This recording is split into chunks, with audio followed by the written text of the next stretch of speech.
Bem, então, o objetivo central de hoje é vocês entenderem 4 passos essenciais para, se eu sou um terapeuta, poder atender pacientes ansiosos e depressivos. E eu falo isso com muito carinho, porque eu sei que tem alguns terapeutas que pensam que não podem trabalhar com ansiedade e depressão.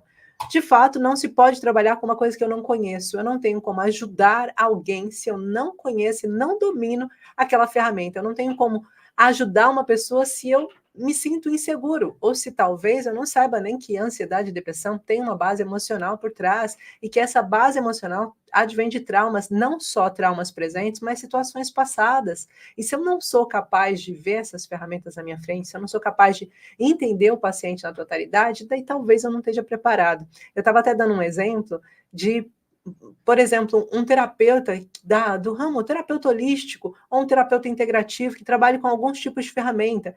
E dei o exemplo de quem faz, por exemplo, reflexologia podal. Imagina, ele sabe qual é o ponto da ansiedade, mas será que esse terapeuta ele se sente capaz para dizer o que é ansiedade para o paciente, para desenvolver, para perceber que a ansiedade não afeta só o campo do coração, a aceleração cardíaca, que não só faz com que a sua mente esteja ali aflita, trabalhando com um monte de pensamentos, será que ela sabe que, para além daquele pontinho, existem vários outros pontos no corpo que podem estar fazendo bloqueio no pâncreas, né? Problemas no baço, problemas, por exemplo, no esôfago, que é muito comum acontecer em processos de ansiedade, problemas com úlceras nervosas, gastrite. Será que essa terapeuta sabe disso? Então, quando a gente fala sobre você ser um especialista, nós estamos querendo dizer de você saber o que é essencial para ajudar o seu paciente, para tratar o seu paciente. E hoje nós vamos falar um pouquinho disso, de abrir mais o leque. E essa semana que a gente está fazendo esse aquecimento, da semana Torna-te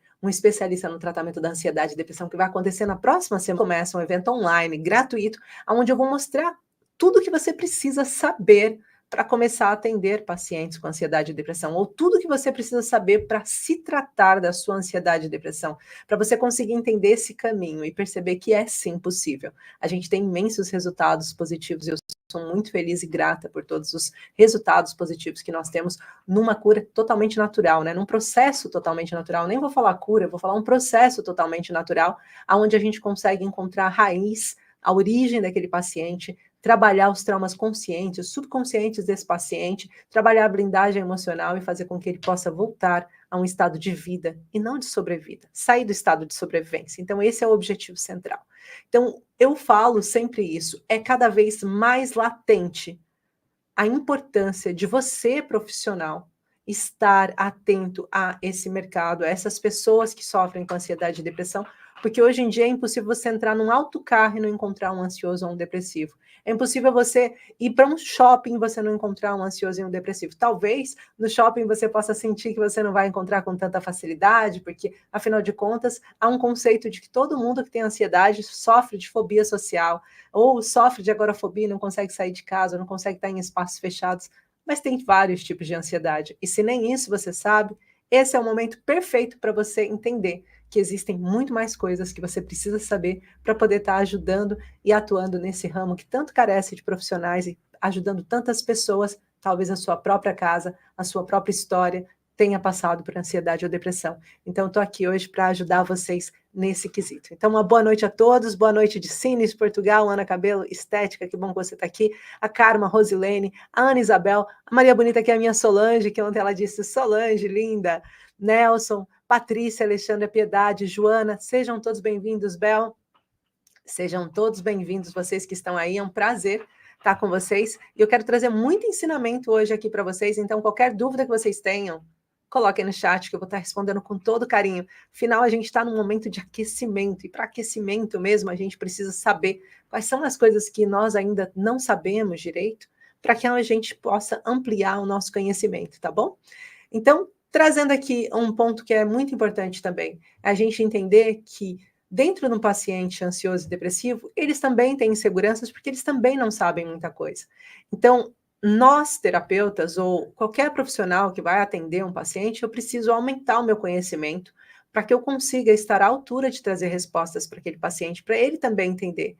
uma das coisas que mais aconteceram nos meus atendimentos eram pacientes, principalmente com ansiedade, né? Porque a depressão parece que já é uma coisa que eu já entendo, vou entendendo no meu processo que eu estou depressiva, porque a gente percebe que depressão tem um quê de tristeza profunda, enraizado, mas não é só isso. Mas é importante a gente saber que muita gente, quando se sente mais triste, fala assim: olha, estou mais triste, eu estou me sentindo mais triste, então talvez eu esteja passando por um processo de depressão, não tenho muita vontade de ficar com as pessoas, mas é muito mais do que isso, tá? E a ansiedade, não, a ansiedade por si só é aquele momento que você sente os seus primeiros desconfortos emocionais, que você nem sabe por que está acontecendo. Olha, do nada eu comecei a transpirar, comecei a ficar quente, começou o meu coração a acelerar. Outros, olha, comecei a perder cabelo, comecei a ficar preocupada, comecei a roer a unha até o talo, comecei a picar a boca, né, a tirar a pelinha da boca ao ponto de sangrar. Eu comecei a fazer arranhões no meu corpo, eu comecei a ver arranhões nascerem no meu corpo. Gi, eu comecei a ver manchas, né, a púrpura, para quem não sabe, a púrpura psicogênica é uma forma de manifestação da ansiedade. Então, pequenas manchas roxas que pareciam nódoas negras, eu não sabia, eu não tinha batido em lado nenhum, o que estava acontecendo? Por que eu estou com isso? O que se passa disso? E nem sequer sabia que era ansiedade. Então, quando você chega no consultório, né, como muitos chegaram até mim, falam: olha, eu estou com sintomas estranhos, eu não sei se isso é ansiedade ou não. Eu tenho sentido meu olho tremer, eu tenho sentido, eu estou mais nervosa, eu não consigo mais ouvir a voz da minha família, dos meus filhos, sem ficar irritada. Gi, eu tenho tido crises que só me apetece gritar, outro dia quase bati no trânsito. Esses são alguns dos sintomas de ansiedade. Alguns dos sintomas latentes de ansiedade. Então, muitas das vezes, a gente sabe induzir e trazer para o paciente o que é aquilo. Mas e quando você não sabe? E quando você olha e fala assim: pode ser, talvez seja ansiedade, sim, mas não tem certeza. Então, participar desse evento vai garantir que você tenha certeza sobre o que é ansiedade, você tenha certeza sobre o que é depressão. Mais do que isso, qual é a raiz emocional da ansiedade e da depressão? Quais as raízes emocionais? Porque vocês vão perceber que, da forma que eu vou ensinar vocês, vocês vão saber identificar para cada caso. Eu não preciso ficar ali olhando todo mundo como se fosse a mesma coisa, como a metade dos profissionais fazem hoje em dia, né? Hoje, no atendimento que eu tive de manhã, a minha paciente disse que no momento em que ela foi fazer o atendimento no psiquiatra, o psiquiatra olhou para ela, ela falou alguns sintomas e ele, pumba, foi lá e categorizou ela com um quadro. Ele nem sequer percebeu se ela tinha ou não alguma suscetibilidade na história dela. Ele nem sequer percebeu se a queixa dela estava relacionada ao fato dela estar com TPM, por exemplo, estar mais estressada por conta de uma diferença hormonal que estava acontecendo no corpo dela. Então, como ele não entendeu isso, ele simplesmente se dignou a receitar. E esse é um erro que profissionais não podem cometer. A gente tem que conseguir entender o que está acontecendo com aquele paciente primeiro. Então, a forma que eu vou colocar aqui para vocês hoje, e a forma que eu vou trazer para vocês na segunda, na quarta e na sexta, no nosso evento gratuito, ele vai fazer com que você consiga ter essa compreensão e consiga ver cada indivíduo como ele deve ser visto. Então, esse é o primeiro princípio. É possível ser um terapeuta da ansiedade e depressão? É possível. E é possível desde que você entenda o que é ansiedade e depressão. É possível você viver de terapia sendo um terapeuta de ansiedade e depressão? Os números falam por si. Nós temos mais de 400 milhões de habitantes que sofrem com isso hoje em dia. E eu posso dizer para vocês que não temos 10% de profissionais capazes de atender esse número. Por isso, o número cada vez mais cresce e as pessoas cada vez mais precisam de ajuda e não acham ajudas qualificadas. Quantos de vocês, me pergunto, quantos de vocês aqui já buscaram um tratamento ou já viram alguém buscando um tratamento para ansiedade e depressão e depois de anos permaneceram com o mesmo resultado? Ou ainda pior, ou cresceu ainda? Isso significa que nós estamos com um acréscimo de pessoas cada vez maior com ansiedade e depressão e os meios que estão sendo colocados disponíveis, convencionais, não estão trazendo resultado. Então, eu preciso que vocês entendam isso para que vocês consigam também trazer esse resultado a partir do momento em que a gente começa a encaminhar os pacientes com uma linha, entendendo que cada indivíduo é único, conseguindo olhar, sendo terapeutas humanizados, tá? E o primeiro passo que eu quero trazer aqui hoje para vocês é vocês estabelecerem um relacionamento de confiança, gente. Sem esse passo, a gente já não consegue nem falar. Então, eu vou falar desse primeiro passo e para facilitar o trabalho de vocês hoje, Eu escrevi os passos aqui e eu vou estar colocando ele aqui para vocês e falando um pouquinho sobre cada um desses passos. Serão 4 passos e eu quero que vocês fiquem até o final para que vocês entendam desses 4 passos e que eles fiquem já vincados em vocês para que a gente consiga ter uma resposta melhor do nosso quadro, tá bom? Então, o primeiro e mais importante é esse vínculo de confiança terapêutico entre o terapeuta e o paciente. Vocês sabiam que 70% dos casos de vitória, ou seja, casos em que o paciente conseguiu de fato sair da ansiedade, da depressão, existia um vínculo afetivo e de confiança com o terapeuta, com o profissional envolvido? Há uma chance muito maior de um paciente entrar num consultório e, quando bem atendido, ele estabelecer essa confiança, ou seja, essa conexão, ele seguir o que o terapeuta ou o profissional indica, ele fazer as coisas que foram faladas, por quê? Porque ele olhou para aquela pessoa e percebeu que ele não é um número. Ele percebeu que aquela pessoa está se importando de fato com ele. Quantas vezes a gente vai no mercado e a gente é maltratado, a gente já nem quer mais ir naquele mercado. A gente muda de mercado. Eu costumava falar isso há algum tempo atrás, né? Já são anos trabalhando com isso. E eu falava disso muito há um tempo atrás, que era assim, a maior parte dos psiquiatras acha que são bem-sucedidos. A maior parte dos psiquiatras acha que curam os pacientes deles. Sabe por quê? Porque o paciente vai lá, sai de lá com uma cartela cheia de medicamentos e não volta mais. Aí ele fala, tomou o medicamento e se curou. Não, ele só não voltou porque sequer talvez ele nem seguiu o procedimento que o psiquiatra pediu. Por quê? Porque ele não criou a identificação, o psiquiatra nem olhou para a cara dele, nem sequer sabe o nome inteiro do paciente, olhou para ele como quem não fosse nada, nem se interessou para ele, só passou a receita. E aí o paciente sai de lá sem nem entender por que está tomando aquilo. Quantas vezes a gente não vê médicos assim, que passam um monte de receita, quando você pergunta, doutor, mas isso é para quê? Ele fica incomodado, com raiva de ter que te responder, como se não fosse obrigação dele responder para você o porquê que você está tomando aquilo, o porquê que aquilo está acontecendo com você, o que está acontecendo, o que fez com que você chegasse ali.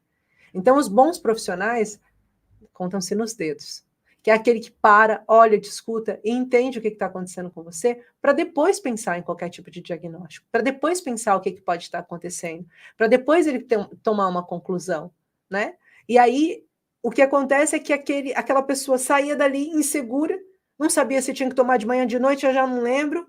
Ele falou tanta coisa, mas eu não entendi nada. Eu estou com tantas coisas aqui para fazer. Olha, bem, vou comprar. Depois começava a tomar, tinha piora, porque nem sequer o médico disse, olha, no início vai ser mais difícil, vai ter efeitos colaterais. Ele tomava a medicação e logo em seguida o que acontecia? Ele via que não tinha saída, saía. Ah, não vou mais naquele médico, vou em outro. Então, muitas vezes o psiquiatra achava que estava tudo bem, mas na verdade não estava. Ele não tinha sequer entendido o procedimento e o tratamento. Uma das coisas que eu falo sempre é estabelecer esse relacionamento de confiança com o paciente. Agora, não confunda estabelecer um relacionamento de confiança com você ser amigo do seu paciente, porque você precisa ser profissional. Você precisa ajudá-lo profissionalmente. Ele tem que te cobrar profissionalmente, você tem que cobrar dele profissionalmente. Se você estiver num vínculo de confiança que passe e que vire amizade, a chance é que esse paciente pode não pagar você pelo seu serviço porque ele não te vê como profissional.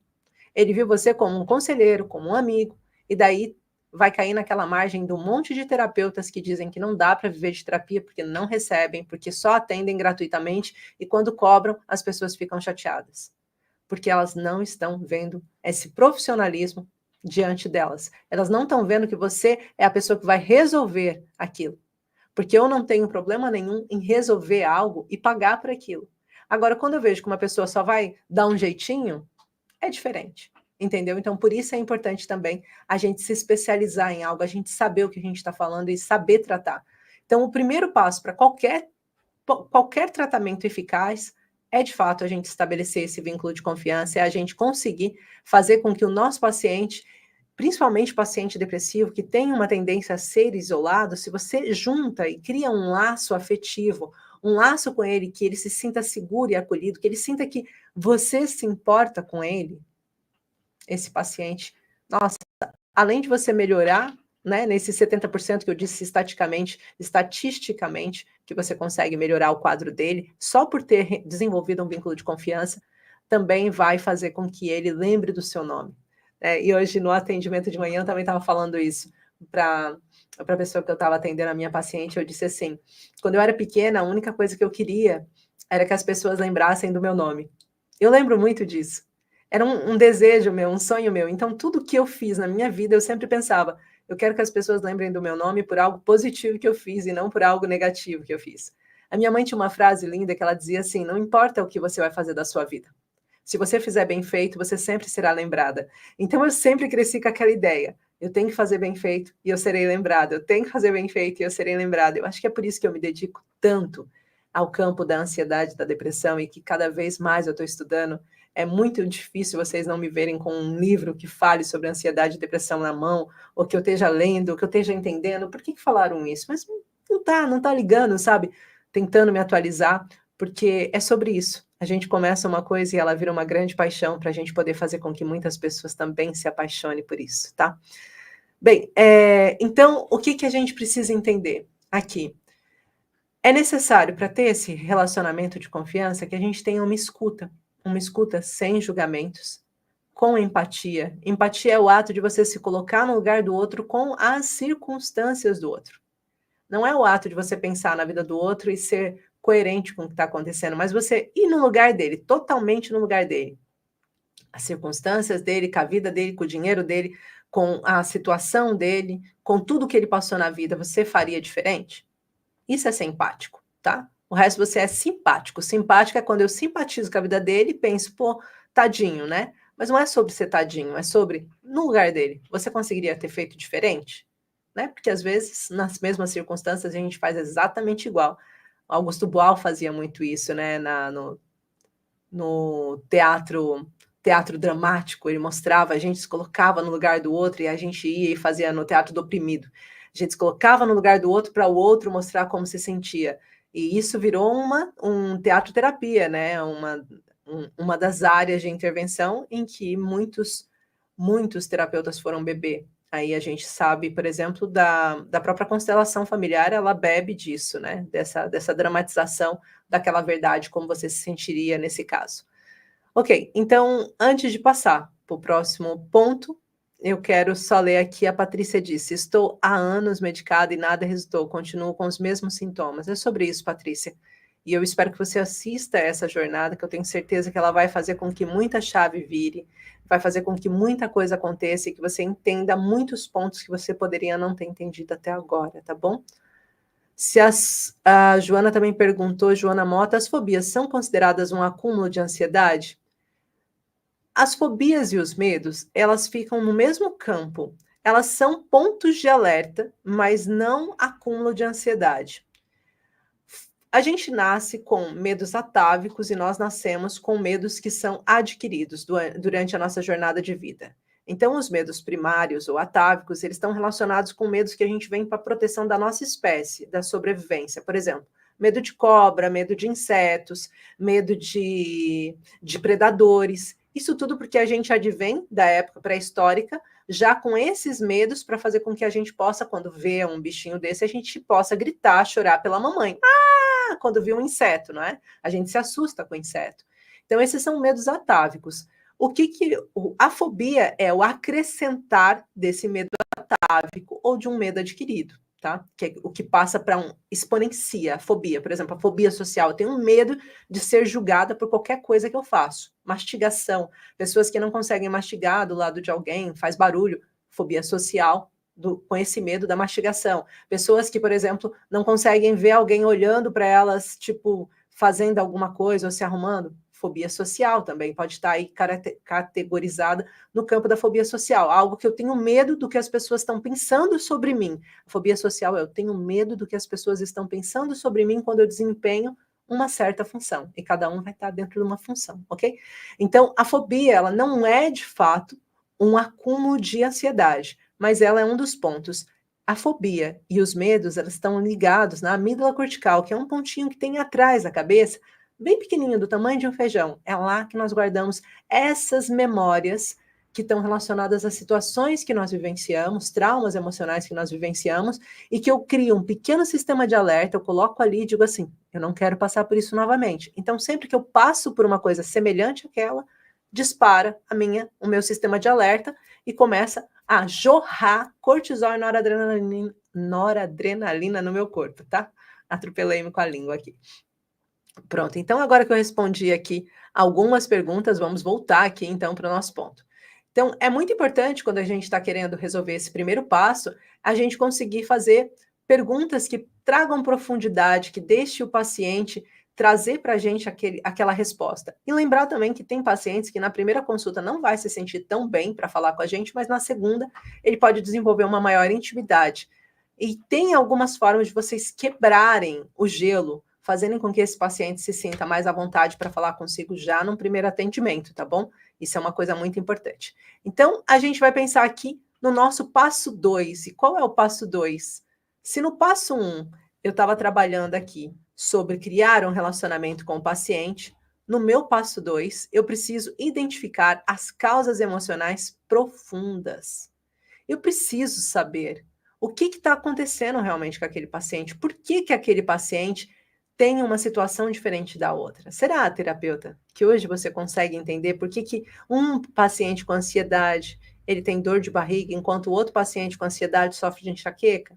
Será que você consegue descobrir quais são as razões emocionais para o seu paciente depressivo querer ficar trancado no quarto e não sair, e o outro paciente depressivo ser um paciente que faz toda a jornada de vida dele, mas simplesmente não tem alegria, motivação? Ou o outro paciente depressivo que consegue sim sorrir e ser feliz na frente dos outros, mas sente um vazio enorme, corrosivo dentro dele, que toma medicação para dormir, para acordar, para levantar, para tudo, e está ali dentro de uma jornada de sobrevivência? Será que você hoje se sente capaz, terapeuta, de identificar o que está acontecendo com esse paciente? Ou será que você, que está passando por isso, consegue entender o que está trazendo para você esse quadro? É por isso que eu falo da importância da gente saber e ter ferramentas que identifiquem as causas emocionais profundas, que a gente consiga investigar o que de fato está acontecendo. Só quando faz o clique, quando a gente entende o porquê que aquele paciente tem tendência a reagir de uma forma diferente. Por exemplo, hoje, em um dos atendimentos também que eu estava fazendo, já é outro, tá? Estou falando de outro caso agora. Essa paciente que eu estava, ela não sabia por que ela reagia de uma forma diferente perante a morte de alguns familiares e o outro reagia de uma forma mais visceral, mais, sabe, ficava mais triste e ela conseguia sentir essa tristeza, mas não estava tão visceral. E eu falei para ela assim: então vamos fazer o seguinte, vamos fazer um teste aqui, vou pedir para você bater palma. E ela bateu palma mesmo sem entender, fez o teste comigo e eu fui ver a lateralidade dessa paciente. Eu falei: tá vendo? A resposta está na palma das suas mãos. Você é uma pessoa que não está ligada a essa questão emocional, familiar, junta. O seu propósito de vida está ligado na provisão, nas coisas que você precisa fazer, desenvolver. A sua forma de proteger as pessoas é dando conforto e não gerando conforto. São dois campos diferentes. Por isso, aquelas pessoas sofreram porque elas sentem a dor do outro e ficam na dor do outro. Você, olha, o que eu posso fazer para melhorar essa dor? Então, são pessoas diferentes. Tá? E emocionalmente a gente tem que entender isso. Na linhagem dos filhos, ela também tinha essa característica acentuada. Então, terapeuta, quando a gente está identificando as causas emocionais profundas, nós precisamos saber dessas ferramentas, nós precisamos saber o que nós podemos fazer para entender e mostrar para esse paciente, lembrando que eu comecei falando sobre ser um terapeuta humanizado, nós falamos sobre como nós conseguimos fazer com que o nosso paciente saiba o que está acontecendo. Nós não queremos ser aquele profissional que chega ao paciente, a gente trata e manda ele embora e o paciente nem sabe o que aconteceu. Nós precisamos que ele saiba, que ele entenda o que está acontecendo. Boa noite, Silvia, seja bem-vindo, viu? Bem-vinda. Então, é necessário que ele saiba o que está acontecendo. E para ele saber, a gente também precisa saber.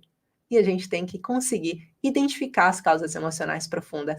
Não só os traumas conscientes, mas os traumas subconscientes. Mas mais do que isso, gente. Quando eu estou falando aqui desse passo 2, vou voltar aqui só para o passo 2 para que vocês vejam novamente. Quando eu estou falando aqui do passo 2, de identificar as causas emocionais profundas, eu também estou falando da importância da gente ter alguma ferramenta que não prejudique o desenvolvimento do paciente, que não faça com que aquele paciente piore quando falar desse trauma emocional profundo. Eu já tive, por exemplo, uma paciente que quando veio tratar comigo, ela falou assim: Gi, eu tive uma crise de ter que ser internada na ala psiquiátrica por conta de um profissional que fez comigo um processo, eu não vou nem falar aqui o tipo de processo, até um processo que muita gente usa e muita gente faz, inclusive eu tenho formação disso e não uso, por essas mesmas razões. E ele abriu uma gaveta emocional em mim. Ele falou sobre um problema, ele fez todo o processo para eu entrar naquele problema, só que depois ele não me tirou de lá. Eu cheguei em casa surtando, eu queria quebrar tudo. Eu cheguei em casa querendo bater nas pessoas, agredi-las, porque eu estava revivendo toda aquela dor e eu não sabia sair daquele que a gente chamaria um estresse pós-traumático. Eu entrei num processo de estresse pós-traumático, o que muita gente falaria que seria uma crise psicótica. Não foi uma crise psicótica. Crise psicótica é quando você sozinha reviveu um momento e você entrou em crise daquela situação. Mas estresse pós-traumático é quando você teve uma lembrança, uma âncora de imagem acionada de forma mecânica e que fez você disparar essa crise. E foi o caso dela. Então, eu falo muito sobre isso. É muito importante que vocês, terapeutas, saibam que para identificar as causas emocionais profundas, vocês precisam ter uma ferramenta que proteja o vosso paciente. Proteja o vosso paciente. Que não faça com que ele chegue em casa pior do que ele saiu do seu consultório. E se for pior, porque pode até ser que ele fique pior, seja por um RPL, uma reparação de cura. Ou seja, eu faço com tanta intensidade o processo de limpeza biomicrohertz que faz com que aquele paciente ele entre em RPL, em reparação do conflito. E aí, para essa reparação do conflito, às vezes ele tem diarreia, às vezes ele tem uma limpeza do corpo dele, às vezes ele pode entrar no processo febril, mas vai durar menos que 24 horas e esse paciente vai ficar muito melhor logo em seguida. Então, pode acontecer? Pode, mas não é um efeito colateral em que a pessoa vai ficar doente depois disso pro resto da vida, ou que vai ficar doente durante semanas. São pequenas horas. Por quê? Porque você colocou ele naquele estado, mas não é para ter uma crise psicótica. Porque ele não lembra da emoção que foi aberta quando a gente está trabalhando isso, tá? Então, isso é também muito importante. A gente conseguir entender que traumas, perdas, bloqueios emocionais estão normalmente por trás dos sintomas que o paciente está trazendo. E como que você consegue investigar isso? A gente tem que sempre lembrar, a ansiedade, a depressão, elas não surgem do nada. Elas estão ligadas a experiências traumáticas, bloqueios emocionais profundos. Então, a gente precisa entender o que está por trás dos sintomas. Inclusive, todas as segundas eu tenho um quadro que se chama Por Trás dos Sintomas por isso. É fundamental para a gente conseguir ter mais resultados, tá bom? Então, o que a gente pode fazer para melhorar? Fazer perguntas que ajudem o paciente a entender essas emoções, a entender o porquê que aquilo está acontecendo. Trabalhar com técnicas que faz, por exemplo, o que a gente costuma fazer, um escaneamento emocional. Lembra de ontem na live? Eu falei sobre o neuroemocional. Identificar os pontos do bloqueio, não só mental. A gente está sempre falando da pirâmide do conflito. Emoção, mente e corpo. Você precisa conseguir trabalhar essas 3 áreas do seu paciente, ó. As 3 áreas do seu paciente. Eita, deu coraçõezinhos aqui no Instagram. Desculpa. É que nem quando faz o V e aparece um monte de balão, ou quando faz um polegar e aparece polegar, gente. Desculpa. Tá? Então, o passo 3, qual é o passo 3? Que muita gente erra. Se eu quero atender pacientes ansiosos e depressivos, eu preciso fazer esse passo 3 aqui. Mas antes de fazer o passo 3, deixa eu só ver aqui perguntas que eu não respondi ainda. A Lina Costa colocou que eu também estou há anos sofrendo de ansiedade e depressão, estou medicada, mas mesmo assim me sentindo muito mal. Assistam o evento, participem, tá bom? A Helena aqui colocou gratidão. E a Carmen que disse conheça. Então, até aí, vamos indo, tá? Vou perguntar aqui para vocês, antes de abrir essa nova aba, tá fazendo sentido? Gente, vocês também que estão me assistindo aí pelo Instagram, vocês que estão me assistindo pelo YouTube, pelo Facebook, aqui a gente está em vários canais ao mesmo tempo, por favor, me digam, tá fazendo sentido para vocês? Porque tudo que eu falo tem que fazer sentido para que vocês possam se sentirem capazes de replicar ou capazes de colocar em prática. Só me digam, tá fazendo sentido o que eu tô falando? Ótimo, Marisa, ótimo. Obrigada aqui pela fala, Joana Mota também. Muito sentido, a Silvia, ótimo, ótimo, perfeito. Então vamos agora para o nosso passo 3. A gente fala muito sobre... Nós somos indivíduos, nós nascemos como indivíduos. É claro que nós temos um sentimento de pertença, nós precisamos pertencer a um grupo. Não existe nada mais dolorido no ser humano do que ele se sentir à parte, desvalorizado, desprotegido no seu próprio seio familiar. Nós nascemos com esse sentimento de pertença. Isso, às vezes, são traumas emocionais que nos arrastam durante anos. Ou seja, eu queria me sentir bem, Gi, eu queria estar bem. Mas, sabe, desde que eu nasci, a minha família me rejeitou. A minha família, ela não olha para mim. Eu fui passando de lado a lado, ninguém queria ficar comigo. Os professores, para mim, sempre eu fui um problema na sala. Eu cresci com esse lugar de rejeição. Imagina o trauma emocional que esse paciente carrega. Então, quando um paciente passa por tudo isso, é impossível, quando ele vai fazer um tratamento, e que você trata ele sem ser de uma forma humanizada, sem você conseguir entender que ele é único. Por isso que eu falo, as ferramentas que eu vou partilhar com vocês na próxima semana, e se vocês não estão inscritos ainda, eu vou pedir para a equipe deixar o link aí para eles se inscreverem, para participar da semana Torna-te um especialista no tratamento da ansiedade e depressão. Nesse evento, vocês vão perceber que com essas ferramentas, vocês conseguem olhar o indivíduo como único. Eu nunca fiz um atendimento que fosse igual, porque a história de cada paciente é a história de cada paciente. Não tem um mapa que a gente faça e que vai trazer para o paciente as mesmas respostas do atendimento que eu fiz. Hoje eu fiz 4 atendimentos. Os 4 atendimentos que eu fiz, totalmente diferente. E como que a gente consegue trabalhar com essa diferença? Quando nós temos uma ferramenta que trate o paciente como indivíduo, como único. Ansiedade e depressão não é tudo igual. Vai depender da percepção do trauma que elas passaram. Vai depender de quais são as gavetas emocionais que estão cheias. E para você conseguir entender isso, você precisa, de fato, entender as bases emocionais da ansiedade e da depressão. Aula 1, eu vou estar falando disso. Aula 1, eu vou estar falando da base emocional da ansiedade e depressão. A gente, na aula 2, eu vou estar falando de como identificar e desativar os gatilhos. Eu já vou dando agora alguns spoilers.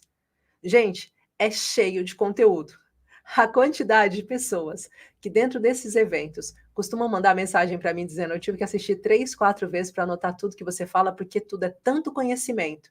É tanta coisa que eu preciso saber, que eu precisei assistir várias vezes. E se você duvida, tira a prova. Vai assistir, é gratuito. Eu nem vou saber que você está assistindo.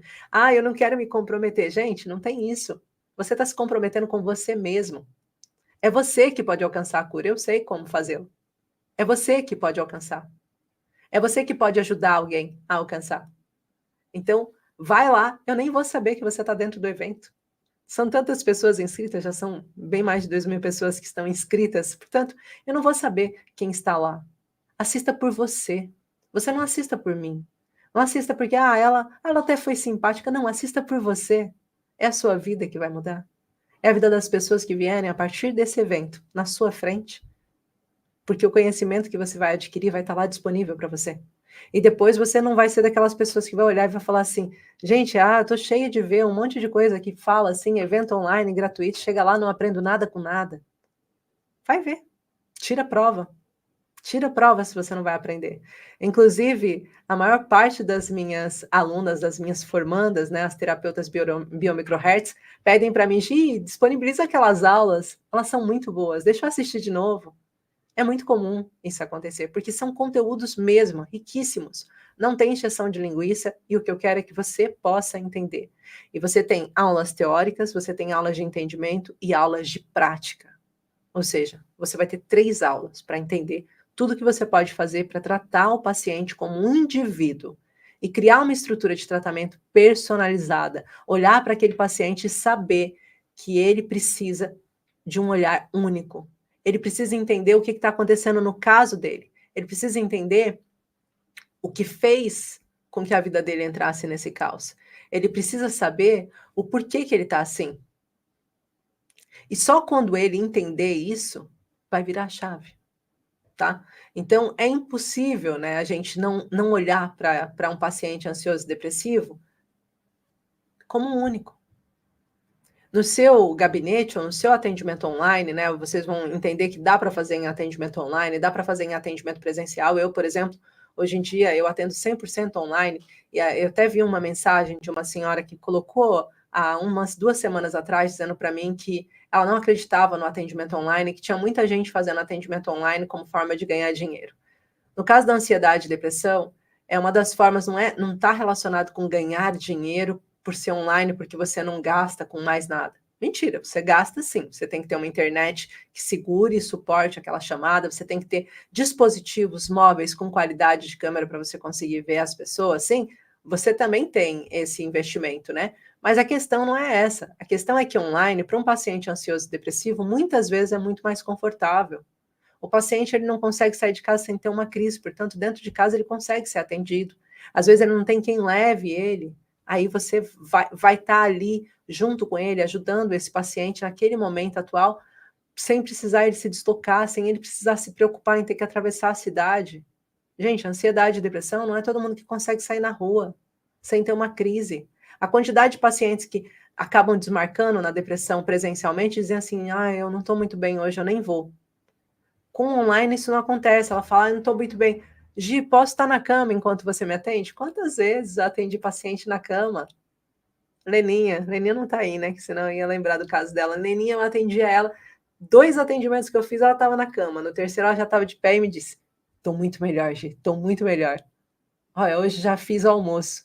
Então, tipo, é sobre isso, sabe? É sobre esse processo, é sobre o passo a passo, é sobre a sua entregabilidade. Agora, só vai funcionar o online se você tiver o compromisso do passo anterior que eu falei, que é você olhar para o seu paciente como indivíduo, relacionar, né? O passo 1, fazer com que a confiança, estabelecer a confiança com o paciente. O passo 2 que eu trouxe para vocês aqui, que é muito importante, identificar as raízes emocionais profundas. E o passo 3, criar um tratamento personalizado. Se você tiver esses 3 já, nem cheguei no quarto, mas se você tiver esses 3, a sua chance de sucesso é enorme, de você ter resultado com o seu paciente, do seu paciente não esquecer mais de você e começar a te recomendar para as pessoas. E de repente, quando você vê, você está atendendo a família toda. Eu tenho vários casos assim que eu vou atendendo, começo com um, termino com outro, vai um indicando o outro, tá? Então, isso é muito importante para vocês também. É claro que a gente tem o nosso processo de integridade, então que a gente não fala sobre os atendimentos, né? E que a gente tem que ter a nossa ética de não falar para a família o que está acontecendo com o outro, e por isso dá essa segurança para eles, tá?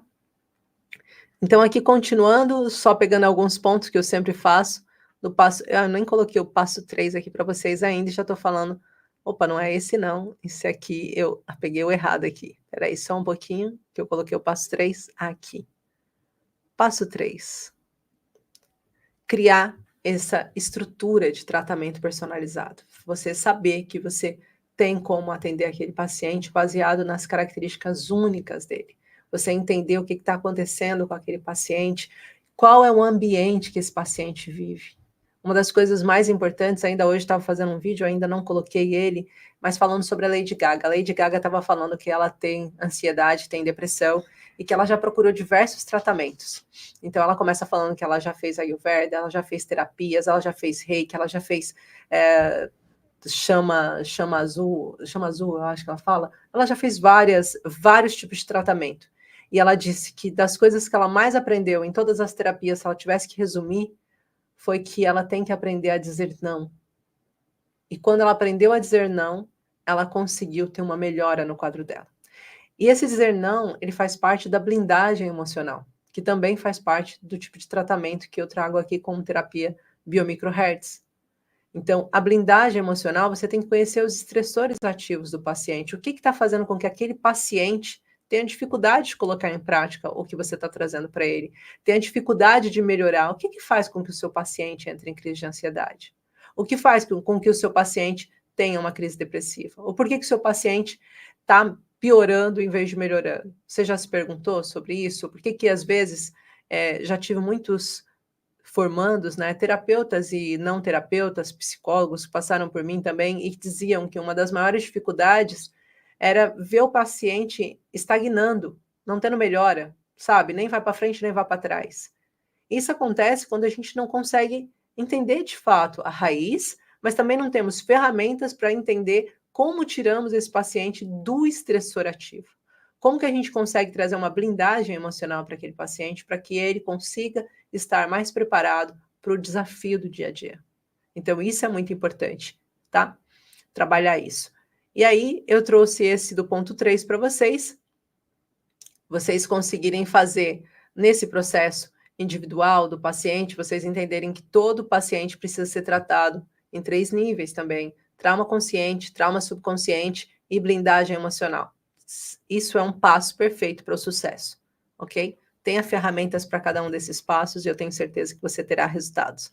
E agora, antes de ir para o passo 4, vou perguntar novamente, está fazendo sentido? Aqui a Rosilene disse, é verdade, tem que tomar nota e fazer os estudos com conhecimento de causa. É isso mesmo. Antônio, meu aluno lindo, que lindo ver você aqui. Helena falando, sou reikiana. Helena, tem muitos reikianos que fazem a nossa formação e que fazem parte também dessa semana e desse evento gratuito que vai estar acontecendo, porque percebem que é para expandir o seu conhecimento. Faça também, que eu tenho certeza que vai expandir o seu conhecimento, tá? Pedro Jorge diz, cada caso é um caso. Nós podemos dar as ferramentas, mas o paciente, a peça importante para a cura. Então, é justo por isso, né? Para ser a peça importante da cura, se a gente não vê essa peça importante, se a gente trata essa peça como uma carta dentro de um baralho, não vai fazer diferença. A gente tem que abrir e entender. Não, essa peça é importante, tá? A fibromialgia, para os meus terapeutas, tem terapeuta biomicrohertz aqui, não tem? O que é a fibromialgia? Já perguntando. Coloquem aí e que depois eu venho aqui e responda a Silvia sobre o que é a fibromialgia, mas tenho certeza que meus terapeutas vão estar aí respondendo sobre isso. Tá? Faz muito sentido, ok? Então agora vamos colocar o passo 4. Boa noite, Edileuza, um prazer ter você aqui, tá, minha querida? Bem, passo 4, então, enquanto os terapeutas biomicrohertz estão escrevendo aí o que é a fibromialgia, que a gente fala bastante disso dentro da nossa formação, então, de certeza que eles vão conseguir responder aí para você. Manter o paciente engajado e comprometido. Eita, tá aí o desafio maior de um terapeuta trabalhando com ansiedade e depressão. Tá aí o desafio maior. Como que eu faço para manter o meu paciente engajado e comprometido? Se você fez os 3 pontos anteriores, não tem como não dar certo. Parabéns, Natália. Exatamente, é um escudo misto. Quais seriam os escudos, Natália? Então, não tem como não dar certo. Se você fez os 3 passos anteriores, não tem como o seu paciente não se sentir comprometido com você. Mas vamos supor que esse paciente seja um paciente mais resistente, que ele tenha mais dificuldade de se colocar à prova. E eu vejo que até nas nossas perguntas e respostas que tem para vocês, inclusive para quem ainda não respondeu, o questionário de pré-avaliação, ele serve para eu poder trazer conteúdos mais assertivos para vocês. Todas as lives que nós estamos fazendo essa semana são pedidos que vocês colocaram lá no questionário, de dúvidas que vocês têm. Então, eu estou trazendo os conteúdos para vocês. E o que eu queria trazer também é que quem já preencheu, já teve acesso a uma prenda linda e fantástica, que é um processo que vai fazer com que vocês tenham uma liberação C6 biomicrohertz, que já vai trazer cura para vocês, que já vai fazer a diferença.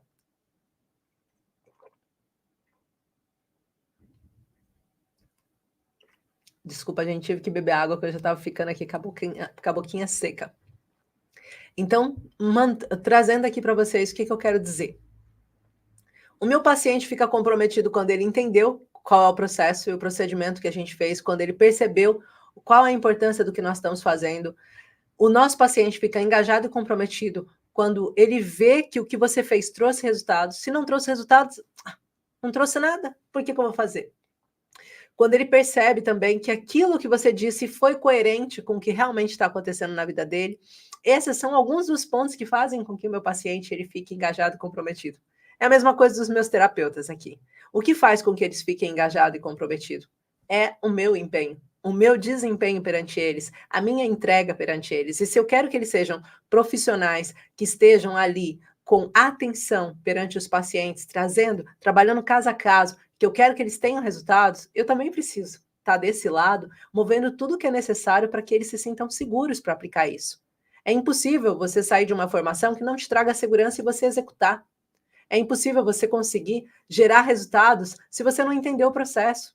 Então, por isso, eu faço questão de ser tão próxima deles para que eles possam se sentir seguros para o passo a passo, para que eles possam também se sentir seguros no momento em que eles vão atuar. Então, isso é muito importante. E quando a gente está vendo o paciente começou a ter as primeiras melhoras no tratamento, ele vai se sentir ele vai sentir que aquilo vale a pena. Ele vai perceber que fazendo aquilo e replicando, ele vai sair muito mais rápido da ansiedade, da depressão. Então, isso é importantíssimo.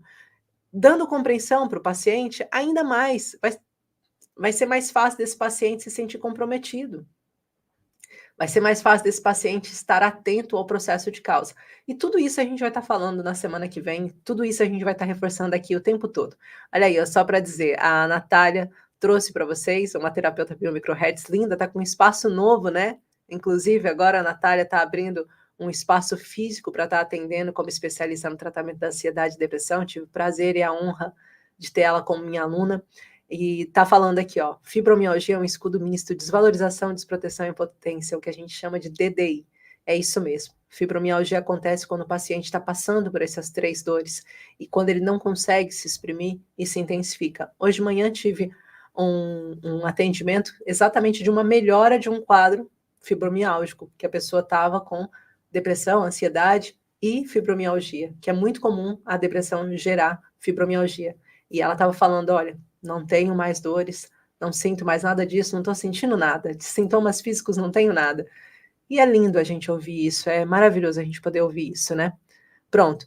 Então, continuando aqui, olha, os passos aqui todos resumidos aqui para vocês, os passos importantes, e agora eu quero falar de algumas dúvidas que vocês colocaram antes de finalizar. Então, olha aqui, ó, vou colocar aqui a dúvida de vocês e vou responder, ok? A dúvida que eu recebi nesse questionário. O paciente não quer seguir o tratamento, aqui ó, só colocando aqui no quadro para vocês verem. O paciente não quer seguir o tratamento por muito tempo, o que eu faço? Então, você precisa explicar, primeiro, que o tratamento emocional ele não é uma solução imediata, mas que você, comprometida, e a pessoa comprometida, você consegue levar ele a resultados muito mais rápidos do que ele imagina. E lembrar sempre que você vai estar tão comprometida quanto ele. Então, qual é o grau de compromisso que você tem? Se você tem 100%, se o paciente disser para você que tem 100% e você tem 100%, vocês têm 200% em conjunto. Então, isso é muito importante. É entender que o processo que você inicia, ele tem começo, meio e fim, mas que depois que o paciente aprende esse caminho, ele fica refazendo. Tem uma frase que eu costumo usar para os meus pacientes e para os meus terapeutas também. Eu sempre falo isso.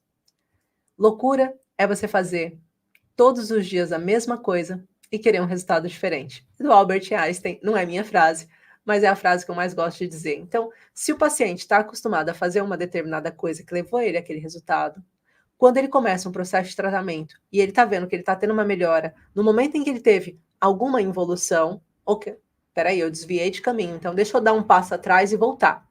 E eu sempre lembro do meu caminho de Santiago, quando eu fui fazer a primeira vez, porque chegou um momento, a gente estava andando e seguindo as setinhas, mas aquilo é muito confuso, vamos ser sinceros, é muito confuso. Eu fui andando e olhando as setinhas, e estava andando, já estava cansada naquele dia, e de repente eu andei e não vi a setinha. Quando eu comecei a andar e lembrei que o princípio era, a cada 1 quilômetro tem que ter uma setinha, eu falei, eu já andei mais que 1 quilômetro. Então, alguma coisa aconteceu errada, eu me distraí. Voltei 1 quilômetro para trás para reencontrar a setinha. Detalhe é que naquele dia tinham tirado, porque estavam fazendo uma reforma, tinham tirado a setinha e colocado num lugar que nem era visível, que era para virar para um ladinho que tinha uma igrejinha. Mas, de qualquer forma, é sempre o que eu falo. Volta atrás para o último ponto que você parou, que de certeza, voltando a fazer o mesmo princípio, você vai ter um processo de sucesso, tá? Então, isso é uma das perguntas que eu recebi. Outra pergunta que eu recebi é, baseado nas mesmas coisas, tá, gente? Só para vocês entenderem coisas que eu fui recebendo. Ah, beijinho, beijinho, Natália. Um coraçãozinho para Lara. Bem, outra pergunta que eu recebi e que eu quero aproveitar para responder é: sinto que meu paciente não está sendo transparente comigo. Quando o paciente não está dizendo aquela coisa que você precisa. Hoje também, um dos atendimentos que eu fiz, eu falei, olha, aqui eu não preciso saber se você foi bem ou se você foi mal no que a gente pediu do tratamento da semana passada para essa semana. Eu preciso só que você seja justa, porque pode ter coisas que não se encaixam em você, e se você for justa comigo e disser, eu não fiz, eu vou conseguir trazer para você um outro tipo de ferramenta que ajude você a fazer. Porque, às vezes, é sobre isso. Às vezes a gente não consegue ajustar aquilo que o paciente precisa face à rotina dele. Então, a gente precisa rever e refazer. E se ele não está fazendo direito daquela forma, então talvez você tenha, terapeuta, uma nova ferramenta ou uma outra forma de implementação para que ele execute. Mas ele sendo transparente consigo, você vai conseguir trazer isso. Agora, e quando o paciente não está sendo transparente? Fala para ele da importância dele ser sincero. Fale para ele, olha, eu preciso realmente saber se você fez o que eu pedi. Porque se você não fez, eu vou encontrar uma outra forma para que você faça, porque é importante. A gente só vai ter resultado se a gente fizer. Então, fazendo, a gente tem a garantia de resultado. Mas eu preciso ver o porquê que você não fez. A gente pode conversar? E aí, abrir esse espaço também para que esse paciente tenha esse processo de confiança novamente ativado por você. Então, é muito importante a gente entender isso. E hoje a gente falou sobre esses 4 pontos fundamentais para você atender um paciente ansioso ou depressivo. Estabelecer confiança, identificar as causas emocionais profundas, criar um tratamento personalizado e manter o paciente comprometido com a sua mudança. Eu quero que vocês lembrem que, como terapeuta ou como um paciente, você tem que se comprometer, tá? Se você estiver seguindo esses passos, você vai ajudar o seu paciente. E se você estiver entendendo esses passos, você vai se ajudar como paciente, tá? É muito importante isso. Lembrando que amanhã a gente também, às 21 horas, se encontramos, domingo também, às 21 horas, e na segunda-feira, às 7 da manhã, você vai ter acesso à aula 1, e eu tenho certeza que ela vai transformar a sua história. Eu só preciso que você se comprometa. Porque quando você transformar a sua história, é sinal que você poderá transformar a história de muitas pessoas. E juntos, nós conseguiremos atingir mais pessoas e mudar esse quadro, onde a Organização Mundial da Saúde diz que Portugal está fadado até 2030 a viver essa epidemia silenciosa depressiva. Eu tenho certeza que com a sua ajuda, nós vamos conseguir mitigar esses números e assustar e afastar a Organização Mundial da Saúde de decretar coisas tão fortes para nós, tá bom? 7 horas sempre de Portugal, Helena. Estou aqui sempre falando para vocês, sempre com horário português. Eu moro em Portugal já há 21 anos, né? Papai é português, então vai ser às 7 horas de Portugal disponibilizado para vocês as aulas. Elas são disponibilizadas gravadas para que vocês possam assistir no melhor momento para vocês. Mas eu peço, quanto mais rápido vocês assistirem, melhor será para o vosso próprio papel como terapeuta ou como paciente, para vocês atingirem o resultado que vocês desejam, tá bom? Gratidão a todos. Foi um prazer estar aqui. Ficamos 53 minutos em live, então eu tenho que agradecer vocês por toda essa persistência. Pedir desculpas para quem entrou e depois caiu, o link era errado. Agora já está feito. Estamos aqui e o objetivo é transformar a sua vida e a vida das pessoas que te rodeiam. Grande beijo de luz. Beijinhos de luz.